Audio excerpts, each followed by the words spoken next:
Hello students, so today I want to go through another poem with you, and this is a poem I like especially because it's about a river in a city that's very close to me, both in my heart and also in distance. From my home to go to this city, it takes me about 30 minutes by car, but my brother also lives much closer to this city, maybe just 5 minutes away. So I go there often, and it's one of my favourite, if not my favourite city in all of England. Can you guess the name of the city? I'll give you some hints. The city is very famous for its university. Can you think? Okay, the city is Cambridge, okay? Cambridge, Cambridge, Cambridge, okay? So I'm sure you've heard of Cambridge University. Many famous people have studied there in the past, including Sir Isaac Newton, who invented gravity, Stephen Hawking, I'm sure you've heard of Stephen Hawking, Charles Darwin, I hope you've heard of him. So there have been many famous people who studied at Cambridge. One famous person who studied at Cambridge and wrote a poem about the river that runs through the city called the River Cams is a Chinese man. Does anyone know his name? A very famous Chinese man. He was a poet. He studied in Cambridge. I often try to pronounce his name, and perhaps I may say it a little wrong, but I hope you can understand what I mean. His name was Zhimo. Zhimo. I hope I'm saying that right. If not, you will see his name later on the website. Okay, so today I want to study his poem called On Leaving Cambridge, and it's about his feelings, how he feels about leaving the city of Cambridge. Before I read this poem for you and go through some of its keywords, let's just talk about some information about the poem, okay? So this poem was written by Zhimo, as I told you. He was a student in Cambridge. The poem was written in 1928, and at that time Zhimo was a student at Cambridge. The part of Cambridge that he studied, the most famous college of all, it was called the King's College, okay? So Zhimo wrote this poem in 1928 when he was a student studying at King's College in Cambridge, okay? It's so famous even today that many Chinese tourists still come to Cambridge to see the stone, and there's a big stone on the side of the river near to King's College where you can see carved into the stone, written in Chinese, this poem. So still, when I visit Cambridge today, when I come back to England, I often see many Chinese visitors. And one thing they are very interested to see is the stone with Zhu Jiemo's poem carved into the stone. So I hope one day you will have a chance to visit Cambridge. It's a beautiful city, and you can see the stone with this poem carved upon it.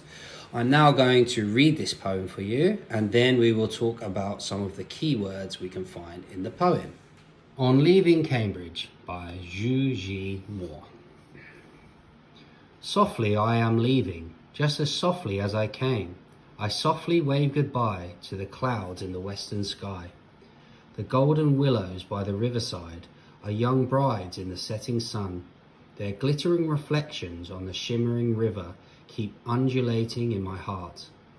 The green tape grass rooted in the soft mud sway leisurely in the water.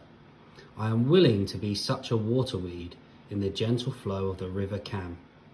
That pool in the shade of elm trees holds not clear spring water, but a rainbow crumpled in the midst of duckweeds, where rainbow-like dreams settle. To seek a dream, go punting with a long pole upstream to where green grass is greener, with the punt laden with starlight, and sing out loud in its radiance. Yet now I cannot sing out loud. Peace is my farewell music.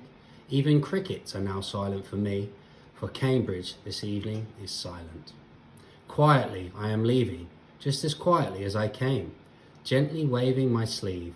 I am not taking away a single cloud. Okay, so I think it's a beautiful poem talking about his feelings about leaving Cambridge. and he's leaving very quietly and gently and happy. And I thought I'd picked out a few words that perhaps you may not know and we can look at together. Willow, I found the word elm, and I found the word duckweeds, okay? So willow and elm are a kind of tree, okay?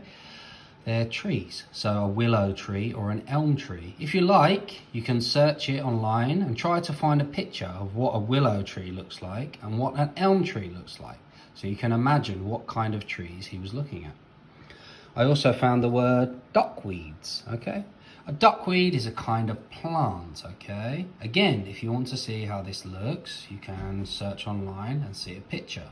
All right, duckweed. So he's talking about the trees and the wildlife and the flowers and the plants that he can see along the River Cam, okay? An interesting word I want to talk about, it's a great one, is, let's say together, punting. Punting basically is a way to travel by boat, okay? I'll talk to you a little bit more about punting. So punting is, yes, a way of traveling by boat. It's most famously used in Venice, okay, in Italy. Have you ever seen the boat and somebody's on the back with a long stick and they push the stick along like this and it moves the boat, okay? This is called punting. And yes, like I said, it's very famous in Italy, but we also have it in Cambridge, and it's a very nice experience. You go punting down the river in a boat, and while you're going down the river, you can see many beautiful old colleges and university buildings, and it's a beautiful place. So if you ever go to Cambridge, I recommend to go punting, which means to go in a boat where somebody uses a stick to make the boat go along. So another word I saw was crickets, okay? Crickets, an insect that makes a chirping sound, okay? So an insect is a kind of small bug or insects, for example, a butterfly or a worm or a snail. These are all insects, okay? And it makes a chirping sound. Chirping sound is a sound that is short and quick and repeated over and over again. So often a bird will make a chirping sound. A bird chirping sounds like, it's a small sharp sound. A cricket also has its own sound, which is a chirping sound. I hope you've enjoyed learning about this poem. I hope you can read it for yourself and you can look up pictures of the keywords I've told you. And if you ever have a chance to come to Cambridge, I hope you take it. It's a beautiful city, and you can see the stone with his poem, and you can also go punting down the river.